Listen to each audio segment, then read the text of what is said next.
Bentrovati alla rassegna stampa del 26 luglio con il Mattino di Padova. Partiamo dalla pagina padovana. Zaia, danni per 100 milioni. Si parla del maltempo. Parla il presidente dopo una settimana di temporali violenti, stato di emergenza e calamità naturale. Il governo deve aiutare, assolutamente deve aiutarci. Nel padovano quarta grandinata, danneggiati anche i vigneti, auto a riparto nei parcheggi interrati e sotto le tangenziali per ripararsi dai grossi chicchi di grandine.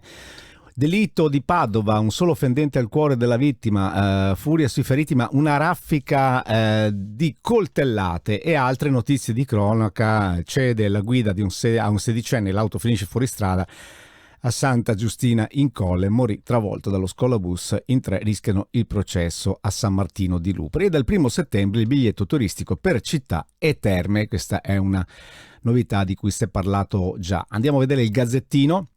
Il parroco di Gloria dice: non giudico, prego per tutti.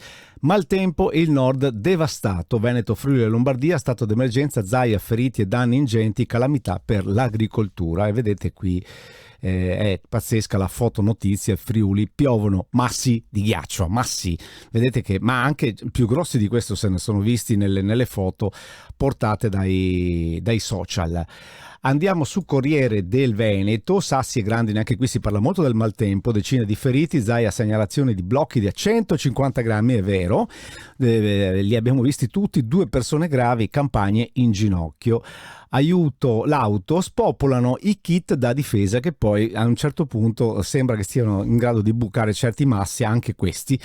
Però questi probabilmente saranno un po' più forti degli altri. L'autista tedesco che investì in Rebellin, torno e mi faccio arrestare, dice. Ex sindaca leghista dice no alla pastasciutta antifascista. Questo è un altro caso. È il patriarca contro il suicidio assistito. Quindi andremo avanti con questa faccenda parecchia. E poi Movida molesta Brugnaro, mette il silenziatore ai locali dalle 23. Lo vedremo magari anche questo su altri giornali. Su Notizie Plus di oggi andiamo subito a cercare la nostra pagina padovana. Eccola qui, la pagina padovana.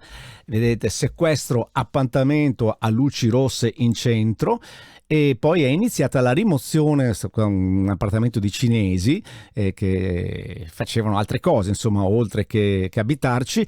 Iniziata la rimozione dei vecchi tabelloni pubblicitari. Ha detto: è inutile che ne facciamo di nuovi e non togliamo mai i vecchi. Quindi è iniziato questo lavoro in comune per togliere via tutti quelli che rovinati, come vedete nella foto. Comunità Europea truffata per 150.000 euro, in 7 sono finiti nei guai in questa azione di Carabinieri e Guardia di Finanza congiunta. E poi a Montagnana hanno trovato in casa con la refurtiva che aveva rubato in un cantiere. Poi ci sono tutte le altre notizie dal nostro Notizie Plus, il nostro portale. È tutto.